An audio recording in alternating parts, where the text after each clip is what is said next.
اعوذ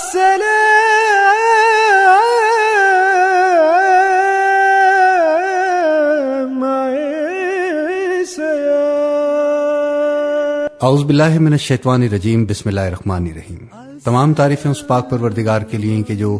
تمام جہانوں کا پالنے والا ہے، اور لاکھوں کروڑوں درود و سلام آن حضرت صلی اللہ علیہ وآلہ وسلم اور ان کی اہل پر۔ سامعین گرامی، میں آپ کا میزبان سلیم گیلانی رمضان المبارک کا خصوصی پروگرام قصص الانبیاء علیہ السلام لے کر حاضر خدمت ہوں۔ السلام علیکم اور السلام علیکم پاکستان۔ عزیزان گرامی، قصص الانبیاء علیہ السلام کے سلسلے میں آج قصہ ہے اللہ کے پاک پیغمبر حضرت صالح علیہ السلام کا۔ عزیزان گرامی، سمود اپنے بت پرست پیشروں کی طرح بت پرست تھے۔ وہ اللہ واحد کے علاوہ بہت سے معبودان باطل کے پرستار اور شرک میں مبتلا تھے۔ اسی لیے ان کی اصلاح اور حقائق حق کے لیے انہی کے قبیلے میں سے حضرت صالح علیہ السلام کو ناصح، پیغمبر اور رسول بنا کر بھیجا گیا، تاکہ وہ ان کو راہ راست پر لا کر ان کو اللہ کی نعمتیں یاد دلائیں کہ جن سے صبح و شام وہ محسوس ہوتے رہتے ہیں، اور ان پر واضح کریں کہ کائنات کی ہر شے اللہ کی توحید اور یکتائی پر شاہد ہے، اور یقینی دلائل اور مسکت برائن کے ساتھ ان کی گمراہی کو ظاہر کریں اور بتائیں کہ پرستش و عبادت کے لائق اللہ کی ذات کے علاوہ دوسرا کوئی نہیں ہے۔ محمود نام ہے ایک شخص کا کہ جو چوتھی پشت میں حضرت نوح علیہ السلام سے ملتا ہے۔ سو اس شخص کی اولاد بعد ہلاک ہونے عاد کی قوم کے عرب کے ملکوں میں پھیل گئی تھی، اور ان ملکوں کی مالک ہو گئی تھی، اور ان کا اصل وطن شام اور حجاز کے درمیان تھا، اور ان کے شہروں میں سے جو شہر شام کے قریب تھا اس کا نام حجر تھا، جو شہر حجاز سے ملا ہوا تھا، اور اس کا نام وادی قرا تھا۔ ان دونوں کے درمیان 1700 بستیاں یعنی کہ گاؤں، قصبے اور شہر ان کے تصرف میں تھے۔ بستی میں سنگین عمارتیں بنائی گئی تھیں، کھیتی باڑی کرتے تھے، کنویں اور تالاب کھودتے تھے، اور پتھریلی زمین کے سبب کنواں اور تالاب کھودنے میں بہت دشواری ہوتی تھی۔ ان کا اکثر مال عمارت کے بنانے، باغوں کے لگانے، پتھر تراش کر مکان بنانے، کنویں اور تالاب اور پہاڑوں کے اندر کھدوانے میں خرچ ہوتا تھا۔ یہاں تک کہ بڑے بڑے سنگ تراش کاریگر پہاڑوں پر بڑی خوبصورت عمارتیں تراشتے تھے۔ آخر کو ہوتے ہوتے پتھروں کی صورتیں عجیب و غریب تراشنے لگے اور پھر ان کو پوجنا شروع کر دیا، اور یہ رسم ان میں رائج ہوتی چلی گئی، یہاں تک کہ بالآخر یہ پوری قوم بت پرست ہو گئی، اور بت پرستی اس پوری قوم میں پھیل گئی، اور اللہ تعالیٰ سے بالکل غافل اور بے خبر ہو گئے۔ تب اللہ تعالیٰ نے حضرت صالح علیہ السلام بن عبید کو کہ جو صورت اور شکل میں سب سے بہتر تھے اور حسب و نسب میں سب سے اعلیٰ اور خوب تر تھے، لڑکپن سے نیک بختی اور صلاحیت کی نشانیاں ان میں پائی جاتی تھیں، رسالت کا مرتبہ عنایت فرما کر وحی نازل فرمائی، اور حکم الہی ان کو ہوا کہ اپنی قوم کو سمجھا کر بتوں کی عبادت سے باز رکھو اور منع کرو۔ اللہ پاک کی طرف سے سمجھاؤ کہ یہ سب نعمتیں کہ جو تم کو حاصل ہیں اللہ تعالیٰ کی عنایت کی ہوئی ہیں، ان نعمتوں کا شکر ادا کرو اور ان نعمتوں کو غیر اللہ کے ساتھ منسوب نہ کرو، اور سرکشی اور تکبر کو چھوڑ دو۔ سامعین گرامی، حضرت صالح علیہ السلام نے بموجب حکم الہی کے تبلیغ احکام اور دعوت اسلام اپنی قوم کو کرنا شروع کی، اور قوم نے انکار پر اصرار شروع کر دیا۔ حضرت صالح علیہ السلام سے وہ معجزہ طلب کیا کرتے۔ آپ نے فرمایا کہ اگر میں بموجب تمہاری خواہش کے معجزہ تم کو دکھاؤں اور پھر تم نے میرا کہا نہ مانا اور ایمان نہ لائے تو تم سب عذاب الہی میں گرفتار ہو جاؤ گے۔ ان لوگوں نے اس بات کا یقین نہ کیا اور کہا کہ ہم فلاں تاریخ ہر سال شہر کے باہر جاتے ہیں اور پوشاک اور زیور سے بتوں کو آراستہ کر کے باہر نکالتے ہیں، اور تمام حاجتیں اس تمام سال کی ان بتوں سے اس دن مانگتے ہیں، اور وہ ہم کو دے دیتے ہیں۔ تو بھی اس دن ہمارے ساتھ چل اور اپنے اللہ سے اپنا مطلب طلب کر کے دیکھ کہ کیا تیرا خدا تجھے دیتا ہے۔ حضرت صالح علیہ السلام نے اس بات کو قبول کیا، اور اس دن کہ جس دن کا وعدہ تھا یہ سب کے سب باہر نکلے، اور تھوڑے سے لوگ کہ جو حضرت صالح علیہ السلام پر ایمان لائے تھے وہ بھی ان کے ساتھ ہو لیے۔ جب یہ لوگ عیدگاہ کو پہنچے تو دیکھا کہ بتوں کو نہایت ہی زیب و زینت سے آراستہ کر کے اپنے سامنے تختوں پر بٹھایا گیا ہے، اور نہایت ہی ادب سے پوری قوم ان کے سامنے کھڑی ہوئی اپنی حاجتیں مانگ رہی ہے۔ حضرت صالح علیہ السلام نے فرمایا کہ تم اپنے بتوں سے کوئی انوکھی چیز مانگو تاکہ ہم دیکھیں کہ یہ تمہارے بت کیسی قدرت رکھتے ہیں۔ ان لوگوں نے کہا کہ اچھا۔ پھر ان بتوں سے ایک انوکھی چیز مانگنا شروع کی۔ نالو فریاد، عاجزی و چاپلوسی حد سے زیادہ کی، لیکن سوائے مشقت بے فائدہ کے کچھ بھی حاصل نہ ہوا۔ آخر عاجز ہو کر بیٹھ رہے۔ تب حضرت صالح علیہ السلام نے فرمایا کہ اب جو تم کہو میں بھی اپنے اس مالک الملک اور قادر مطلق یعنی کہ اللہ پاک کے سامنے ہاتھ پھیلا کر مانگوں اور اس کی قدرت کو بھی دیکھوں کہ کیسے اپنے بندہ خاص کی فریاد رسی پہنچتا ہے، اور جو مانگوں سو دیتا ہے۔ جندہ بن عمرو کہ جو ان کے سرداروں میں بڑا سردار تھا، اس نے دوسروں سے کہا کہ ان سے ایسی چیز طلب کرنی چاہیے کہ عقل کے نزدیک محال ہو، تاکہ وہ کام ان سے پورا نہ کیا جا سکے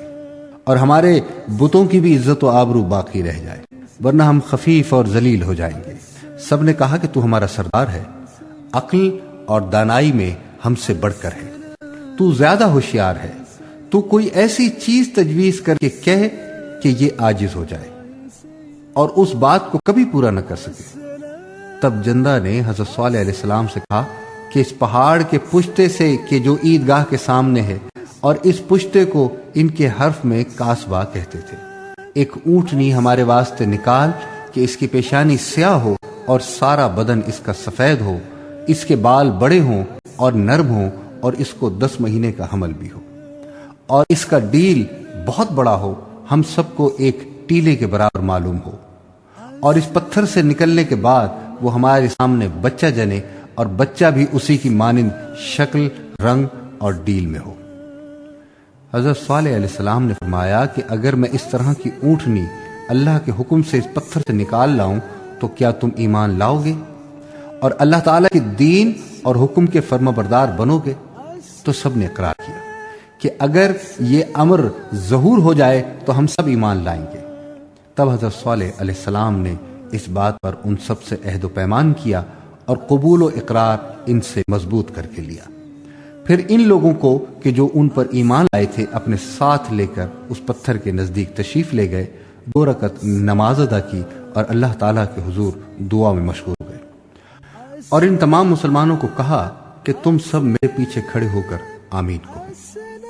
سامعین گرامی، اس قوم سمود کے سردار مائے اپنی فوج اور لشکر کے ان کے ارد گرد گھیرا ڈال کر کھڑے ہو گئے اور تماشا دیکھنے لگے کہ کیا ہوتا ہے۔ یکا یک اللہ تعالیٰ کی قدرت سے اس پہاڑ کے پشتے سے جانور کے چلانے کی آواز آنے لگی، جس طرح جانور جننے کے وقت آواز کرتا ہے، یہاں تک کہ وہ پشتہ پھٹا اور ایک اونٹنی جیسا کہ انہوں نے طلب کی تھی بالکل ویسی ہی نکلی اور جنگل میں چلنے لگی، اور کچھ دیر کے بعد اس نے ایک بچہ جنا جو قد و قامت اور صورت و شکل میں ہو بہو اس اونٹنی جیسا تھا۔ اس ماجرے کو دیکھ کر لوگ بیک آواز ہو کر پکار اٹھے اور سب اس بات کے قائل ہوئے کہ حضرت صالح علیہ السلام کا معبود بڑی قدرت رکھتا ہے، اسی پر ایمان لانا چاہیے۔ جندہ بن عمرو بمائے 6000 آدمیوں کے ایمان لایا اور اسلام سے مشرف ہوا، اور حضرت صالح علیہ السلام کے قدموں میں گر پڑا اور اپنی پچھلی تمام تقصیروں سے نادم اور شرمندہ ہوا اور اس کی بخشش طلب کی۔ لیکن دوسرے سردار اپنے نفس کی شامت سے اسی انکار پر قائم رہے اور اپنے فرمانبرداروں کو بھی سمجھانے اور بھڑکانے لگے کہ ایسے جادوگر پر فریفتہ مت ہونا، اپنے دین اور مذہب کو مت چھوڑنا، اور اسی پر مضبوطی سے قائم رہنا کہ یہ وقت آزمائش اور امتحان کا ہے۔ ان بدبختوں نے اپنے رئیسوں کے بھڑکانے سے کفر کے کلمے کہنا شروع کیے اور حضرت صالح علیہ السلام کو جادوگر قرار دے کر اپنے وعدے سے پھر گئے۔ تب حضرت صالح علیہ السلام نے کہا کہ یہ تم نے خلاف عہد کیا ہے اور مجھ پر ایمان نہ لائے، اب تمہارے بچاؤ کی عذاب الہی سے صرف یہی ایک صورت ہے کہ اس اونٹنی اور اس بچے کو نہایت ہی تعظیم سے اپنے ملک میں رکھو، کسی طرح سے اس کو رنج مت دو اور نہ چھیڑو کہ تمہارے امن اور بچاؤ کا سبب صرف یہی ہے کہ جب تک یہ اونٹنی اور اس کا بچہ تم میں صحیح سلامت رہے تو عذاب الہی تم پر نہیں آئے گا، اور اگر کسی طور تم نے اس کو برائی پہنچائی تو پھر یاد رکھنا عذاب الہی میں گرفتار ہو جاؤ گے۔ سامعین گرامی، اس جگہ پر یہ بات جاننا بہت ضروری ہے کہ اس معجزے کے خاص ہونے میں اس قوم کے واسطے بھید کیا تھا۔ وہ بھید یہ تھا کہ وہ پتھر تراشنے اور تصویریں بنانے میں بڑا دخل تھا، اور اس کام میں بڑی بڑی باریکی اور کاریگریاں کرتے تھے۔ تو اس معجزے کے خاص کرنے میں اس گروہ کے واسطے اشارہ اس بات کی طرف تھا کہ ہر چند تم لوگ پتھر کی تصویریں بہت عجیب و غریب بناتے ہو، مگر اس میں تم جان نہیں ڈال سکتے، اور ہم پتھر سے ایک جاندار جانور کو اس ملک کے جانداروں سے بڑا ہو کر نکال سکتے۔ اور اس میں اشارہ اس بات کی طرف بھی تھا کہ اللہ کی ہدایت پتھر کے دلوں کو نرم کر سکتی اور اس سے روح کے وصف ظاہر کر سکتی۔ بہرحال سامعین گرامی، وہ اونٹنی قد اور قامت اور ڈیل و ڈول میں بہت بڑی تھی۔ چنانچہ حضرت ابو موسیٰ اشعری رضی اللہ تعالیٰ عنہ کے جو بڑے جلیل القدر صحابیوں میں سے ہیں، وہ فرماتے ہیں کہ میں قوم سمود کے شہر میں کہ جس کا نام حجر ہے گیا تھا، اور اس اونٹنی کے بیٹھنے کی جگہ جو مشہور ہے اور لوگ اس کی زیارت کرتے ہیں، اپنے ہاتھ سے میں نے ناپی تو 60 گز کے برابر تھی۔ اس اونٹنی کی خاصیت یہ تھی کہ تمام جنگلی جانور اس کو دیکھنے سے خوف کھا کر بھاگتے تھے، اور جس جنگل میں وہ چرتی تھی کوئی دوسرا جانور قدم نہیں رکھ سکتا تھا۔ جس کنویں اور تالاب اور ندی پر وہ پانی پینے کو جاتی تھی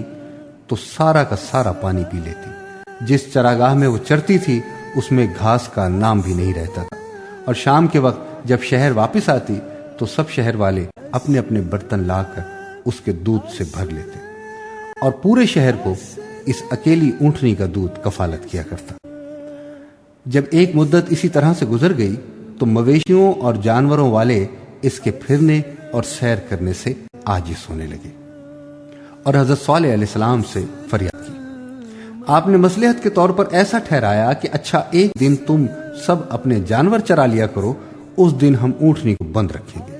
اور دوسرے روز ہم اس اونٹنی کو چھوڑ دیں گے، اس دن تم اپنے جانوروں کو بند رکھو۔ سامعین گرامی، ایک مدت تک پوری قوم اس قول و اقرار پر قائم رہی، لیکن شہر والوں پر کہ جو جانوروں کی پرورش کا ذوق اور شوق رکھتے تھے، اب یہ قیمت بھی گراں گزرنے لگی، اور اپنے دلوں میں کہتے کہ کسی ہیلے اور تدبیر سے اس اونٹنی کو یہاں سے دور کیا جائے تاکہ ہمارے جانور اچھی طرح فراغت سے کھا پی لیا کریں۔ لیکن عہد کے ٹوٹنے اور قول اقرار کے خلاف ہونے سے وہ خوف کھاتے تھے۔ سامعین گرامی، اسی دوران اسی قبیلے کے ایک نوجوان کے جس کا نام قزار بن سلف تھا، نہایت ہی بدکار، وہ ایک فاحشہ عورت پر عاشق ہوا۔ اس عورت کا نام عطیرہ تھا کہ جو خوبصورتی، خوش اسلوبی، لطیفہ گوئی اور نزاکت طبع میں بہت مشہور تھی۔ اس فاحشہ کے گھر میں کئی لوگوں کا آنا جانا تھا، جن میں ایک شخص مزدہ بن داہر بھی شامل تھا، جو اس کے چچا کا بیٹا تھا۔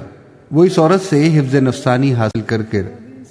دونوں جہاں کی روسیائی کمایا کرتا تھا، اور اس کے یار اور ہم نشین شراب خوری کر کے اس کے گھر کی لونڈیوں اور باندیوں سے منہ کالا کیا کرتے تھے۔ ایک روز قزار نے اس عورت سے کہا کہ کب تک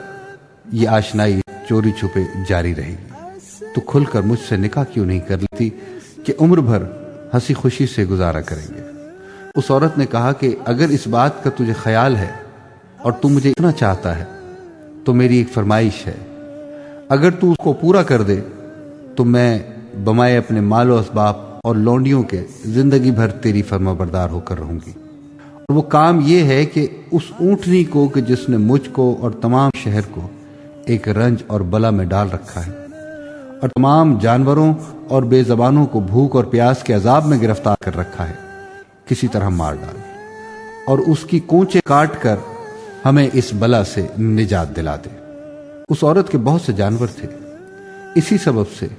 اور لوگوں سے زیادہ اس کو اس اونٹنی سے دشمنی تھی۔ قزار نے اس اونٹنی اور خسیس کام کے واسطے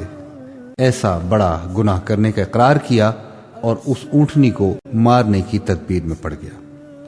اس نے اپنے دوستوں، اپنے آشناؤں سے مشورہ کیا اور اس فعل بد میں اپنی مدد چاہی۔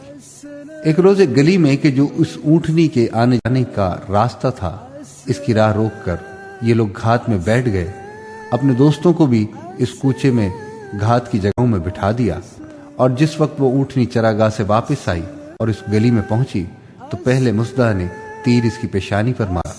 اور پھر اپنے ساتھیوں سمیت تلواریں کھینچ کر غل مچاتے ہوئے اونٹنی تک پہنچے،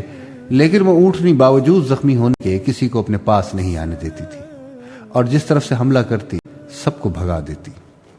بالآخر قزار نے اپنے ساتھیوں سمیت ایک تلوار سے اس کی کونچوں پر وار کیا، کونچوں کے کٹتے ہی وہ اونٹنی زمین پر گر پڑی۔ زمین پر گرتے ہی قزار کے تمام ساتھی اس کے گرد پہنچ گئے اور پھر تلواروں سے اس اونٹنی کے پرزے پرزے کر ڈالے۔ اس بات کو سن کر شہر والوں نے خوشی کا اظہار کیا اور اس کے گوشت کو تقسیم کر کے اپنے اپنے گھروں کو لے گئے۔ اس اونٹنی کا بچہ جو پیچھے سے آیا اور اس نے اپنی ماں کا یہ حال دیکھا تو وہاں سے بھاگ کر اسی پہاڑی کی پشت پر جا کر کھڑا ہو گیا کہ جہاں سے اس اونٹنی نے جنم لیا تھا۔ عزیزان گرامی، یہ خبر جب حضرت صالح علیہ السلام کو پہنچی تو آپ علیہ السلام افسوس کرتے ہوئے باہر نکلے اور شہر والوں سے فرمایا کہ یہ تم نے اچھا نہیں کیا، بلکہ اللہ کے عذاب کو قصد کر کے اپنے واسطے منگوایا ہے۔ اب بچاؤ کی صرف ایک صورت ہے کہ میرے ساتھ آؤ اور اس بچے کو اپنے شہر میں واپس لاؤ تاکہ اس کے سبب سے اللہ تعالیٰ کے عذاب سے تم سب بچ جاؤ۔ قزار اور دوسرے کافروں نے اس بات کو نہ سنا اور نہ مانا اور اس بات کی حقیقت کو نہ سمجھ سکے، تو حضرت صالح علیہ السلام اپنے ساتھی مسلمانوں کے ساتھ اس بچے کو لانے کے لیے جنگل کی طرف چل پڑے۔ جو ہی بچے نے حضرت صالح علیہ السلام کو دیکھا 3 مرتبہ آواز کی اور پھر وہ پہاڑ کا پشتہ پھٹا اور وہ بچہ اس کے اندر داخل ہو گیا۔ تب حضرت صالح علیہ السلام اس حال کو دیکھ کر افسوس کرتے ہوئے واپس آئے اور شہر والوں سے کہا کہ تم نے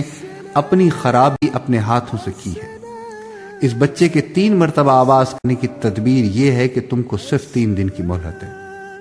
عذاب الہی کے پہلے دن تمہارے منہ زرد ہو جائیں گے، دوسرے دن سرخ ہو جائیں گے اور تیسرے دن سیاہ۔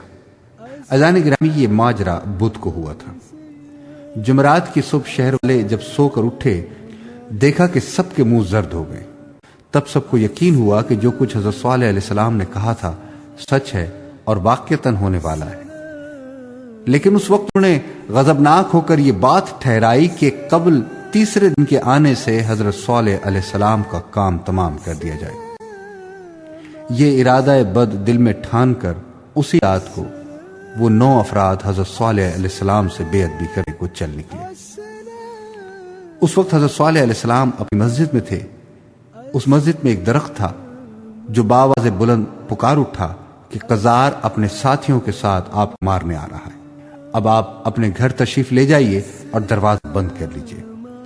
حضرت صالح علیہ السلام نے اس درخت کی آواز کے مطابق عمل کیا اور گھر میں داخل ہو کر دروازہ اندر سے بند کر لیا۔ جب قزار اپنے ساتھیوں سمیت مسجد میں آیا اور حضرت صالح علیہ السلام کو نہ پایا تو ارادہ کیا کہ آپ کے مکان کا دروازہ توڑ کر اندر گھس کر آپ سے بیعت بھی کرے۔ ابھی وہ اسی سوچ میں تھا کہ یکا یک فرشتے بموجب حکم الہی آپ علیہ السلام کی حمایت اور مدد کو پہنچے اور اپنے پروں کو ان بدبختوں کے منہ پر دے مارا۔ اس مارنے کے سبب وہ سب کے سب اندھے ہو گئے اور حیران اور پریشان گرتے پڑتے بے تحاشا وہاں سے بھاگے، اور اس بھاگنے میں کسی کا سر دیوار میں لگ کر پھٹ گیا اور کوئی کنویں میں گر گیا، یہاں تک کہ وہ سب کے سب مارے گئے۔ دوسرے دن شہر والے جو سو کر اٹھے تو دیکھا کہ سب کے منہ سرخ ہیں۔ قزار اور اس کے ساتھیوں کے وارثوں نے ان کی تلاش کی تو حضرت صالح علیہ السلام کے گھر کے قریب ان سب کو مردہ حالت میں پایا۔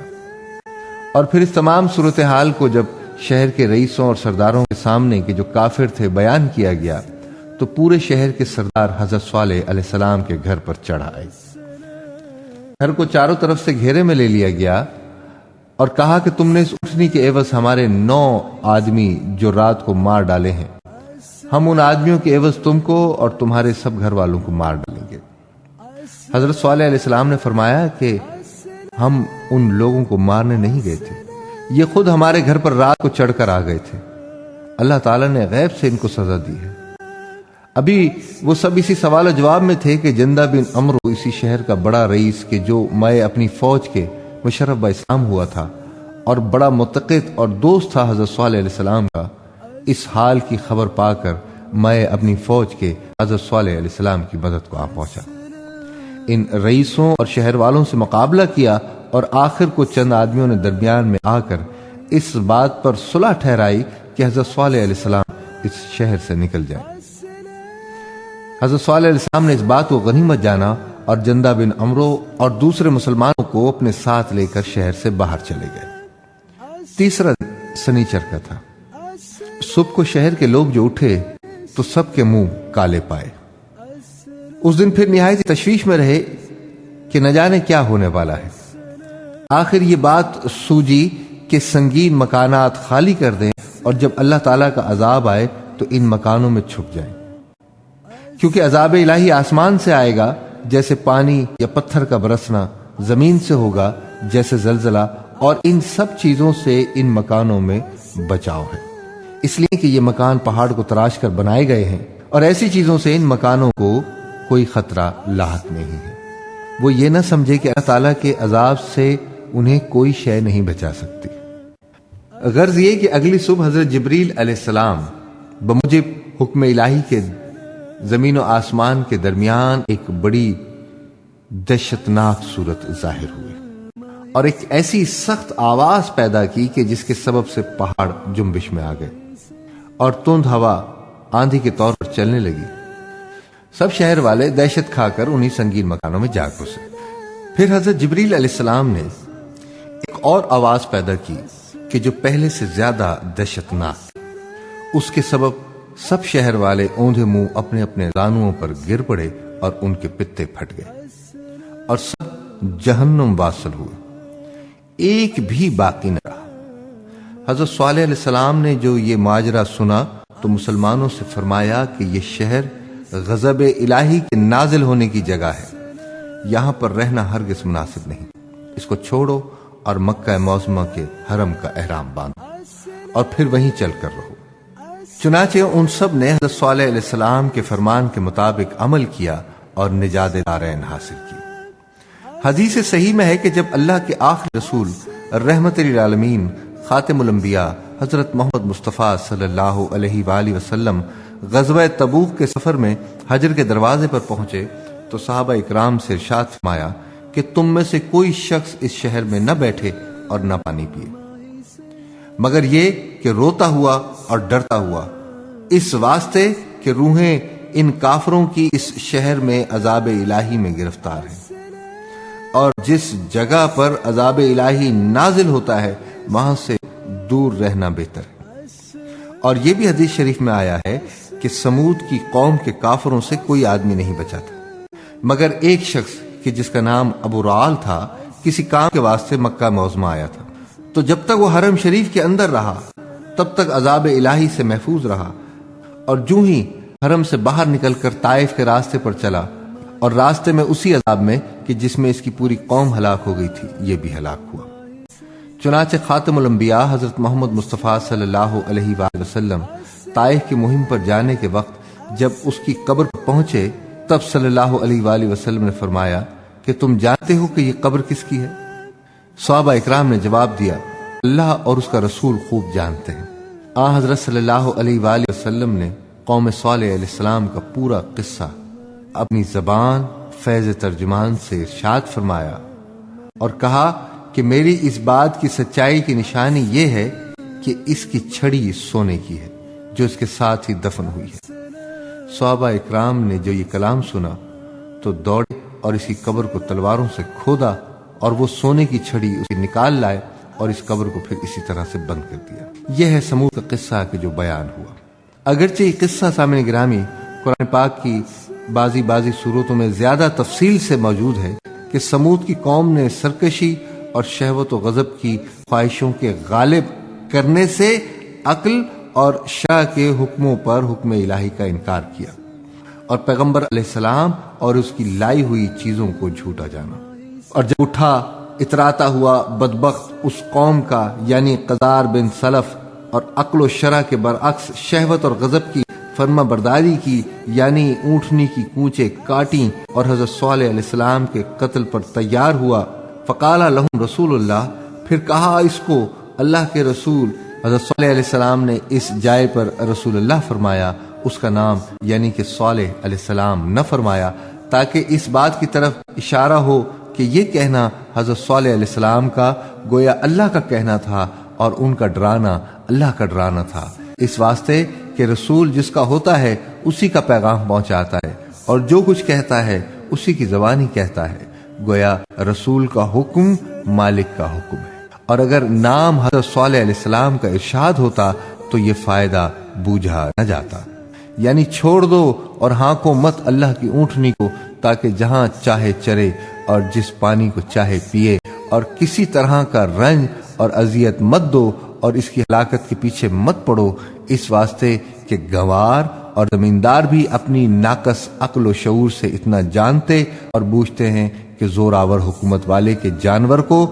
چارے یا پانی پر سے نہیں ہٹانا چاہیے، بلکہ کسی طرح نہیں چھیڑنا چاہیے اللہ کے جانور کو کہ جو سب حاکموں کا حاکم ہے اور سب زبردستوں کا زبردست اور ہر وقت سزا دے سکتا ہے اور جو چاہے کر سکتا ہے۔ بطریق اولا چھیڑنا نہیں چاہیے اور اس کے قتل کے پیچھے نہیں پڑنا چاہیے کہ یہ بات بالکل خلاف عقل ہے، اور پھر گنواروں، زمینداروں اور بکریوں کے چرانے والوں کے برابر بھی نہ سمجھا، نادانی اور بے وقوفی ہے، اور یہ بلا عقل کے مغلوب کرنے سے اور شہوت کے غالب کرنے سے سر پر پڑتی ہے۔ اس اونٹنی کی نسبت اللہ تعالیٰ کی طرف اس واسطے ہوئی کہ وہ ملک میں سوائے اللہ کے کسی کی نہ تھی، اور ایک وجہ یہ بھی ہے کہ بن ماں باپ کے پتھر سے پیدا ہوئی تھی، اور اللہ تعالیٰ کی قدرت کا ظہور تھا اور دلیل تھی قیامت کے قائم ہونے پر اور مردوں کے قبر سے زندہ ہونے پر۔ ان سب باتوں کے جمع ہونے کے سبب سے اس کو ایک مرتبہ اعلیٰ ایسا حاصل ہوا تھا کہ دوسرے جانوروں میں وہ بات نہیں پائی جاتی تھی۔ جس طرح سب دنیا کے مکانوں میں بیت اللہ کا مرتبہ ہے، اور چھوڑ دو پانی اس کے پینے کا تاکہ تمہارے جانور اس کے پانی کے حصے میں شریک نہ ہو پائیں، اس واسطے کہ تم نے عہد باندھا اور قول و اقرار کیا، راضی ہو کر ایک روز یہ اونٹنی پانی پیے اور دوسرے روز تمہارے جانور، پھر عہد و پیمان کا توڑنا اور قول و اقرار کے خلاف کرنا سب شریعتوں میں اور سب دینوں میں حرام ہے، اور شہوت اور غضب کو عقل پر غالب کر کے عہد کو توڑنا کمال بدنیتی ہے۔ فکذبوا، پھر جھٹایا اس قوم نے حضرت صالح علیہ السلام کو اس ڈرانے اور سمجھانے میں اور ان کی نصیحت کو، اور پھر اس آیت کا ترجمہ کہ پھر کاٹیں اس اونٹنی کی کونچیں، ہر چند کے کونچ کاٹنے والا وہی قزار بن سالف تھا اور اس کے 8 یار جو اس کے مددگار تھے، لیکن جو سب شہر والوں کی مرضی کے مطابق کام تھا اور سب سن کر خوش ہوئے تھے، تو گویا سب اس میں شریک تھے۔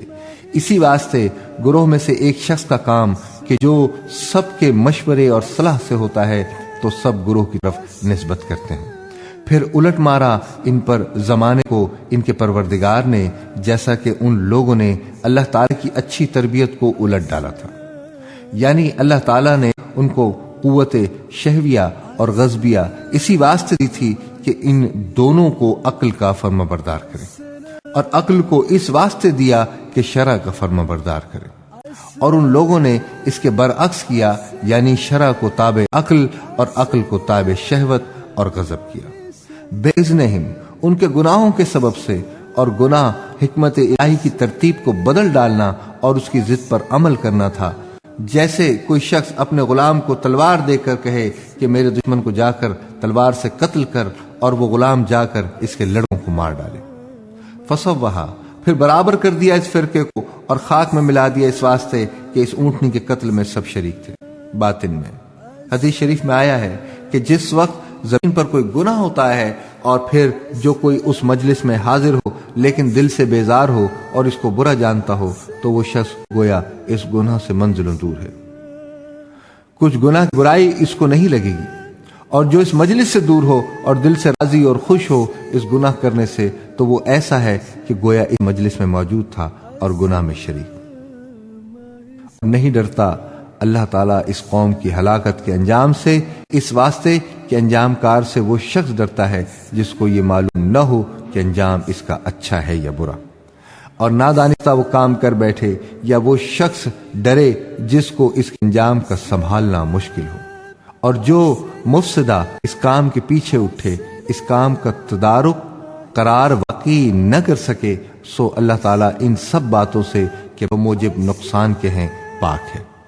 وہ تو غیب کی طاقت اور اعلیٰ درجے کی قوت اور غنا رکھتا ہے۔ اس کو کیا پرواہ کہ جو ایک فرقہ اس کی مخلوقات سے کم ہو جائے، اس کا کچھ افسوس بھی نہیں کہ میں نے مدتوں اس فرقے کو پالا۔ سو جب پرورش میری اکارت گئی اور جس کام کے واسطے پرورش کیا تھا وہ کام نہ ہوا، اب یہاں پر جان لینا چاہیے کہ حدیث صحیح میں ہے کہ جو مسند امام احمد کی معتبر کتابوں میں پائی جاتی ہے کہ اللہ کے رسول خاتم الانبیاء صلی اللہ علیہ وآلہ وسلم نے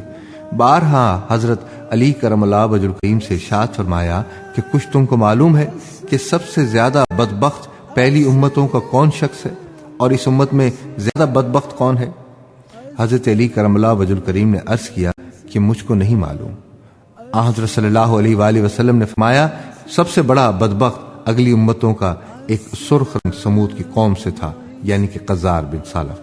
کہ حق تعالیٰ کی اونٹنی کی کوچے کاٹی، اور اس امت کا سب سے بڑا بدبخت شخص وہ ہے جو تیرے سر پر تلوار مارے گا اور تیری داڑھی اس خون سے رنگین ہوگی، اسی تلوار سے تو شہید ہوگا۔ عزیزان گرامی، آدمی پر تین حق بڑے اور عمدہ ثابت ہیں۔ پہلا حق اللہ تعالیٰ کا ہے کہ اس کا پیدا کرنے والا اور نعمت دینے والا اور سب کام درست کرنے والا وہی ہے، اور کسی وقت اور کسی دم آدمی اس احسان سے باہر نہیں ہو سکتا۔ ہر کام میں آدمی اس کی مدد اور مہربانی کا محتاج ہے، اس واسطے کوئی حق اور کسی کا حق اس کے حق کے برابری نہیں کر سکتا۔